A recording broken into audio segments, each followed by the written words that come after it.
not David Cassidy. This is Rakeem Littles. But this is a funny story because David Cassidy was an athlete graduate, I believe, 2009 from here. And he is a really good prime athlete for somebody that was really poor in the season to got really good at the very end and had a heart of a lion at the very end of the season, which is a totally opposite story of Rakeem because he's been successful from the beginning of the year to the end of the year. But what is totally the same about David is that David was so focused and so driven at the very end of the season that he ran so hard, so much faster than he ever did before.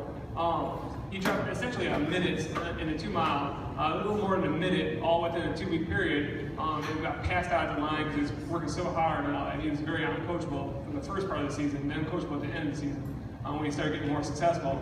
But he used his story numerous times to kind of give these kids a perspective of an athlete that has been through the program, has not been successful, got back aligned to the right things to do in the right place with your heart in the competition, and then ultimate big fruit at the very end. And Rakeem, that's where Rakeem comes in here. Rakeem started out the season, the very first time he came out, I think Tanner said, man, he was running with these guys from the get-go, and he was not in shape. Oh, did you come from wrestling? Or he came from wrestling, okay? This kid not come in shape and all that, like these other guys were. And he was determined that he was going to run with them from the get-go. I'm like, oh, this dude's a little crazy.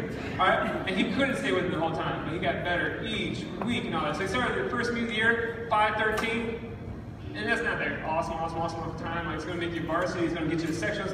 It's not that kind of time, but I saw his drive, I saw he was out of shape, and he could still do that. And they went 5:13, 5:07, I think 5:0, 5 flat, .99.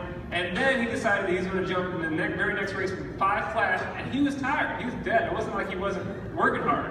You could tell he was really putting it out there. And then he jumped from 5 flat, .9 all the way down to a 4:49. Which is, it's a gigantic drive, all because he had this drive that he wanted to get to sections. Times didn't matter, competition mattered, just like Demond, it mattered the most, and that is what drove him to the kind of success he had this year. The guy's a freshman, so I'm ultra excited about it. And he's going to be doing cross. He did this big guy, this really huge guy who did football last year. Now he's doing cross country this coming year, so I'm really excited. He's gonna, we have a couple of foundational members on that, our boys and girls team that's going to really revolutionize that program this coming year. So, anyways, Rakeem Littles, I expect a lot of great stuff from years to come. So, anyways.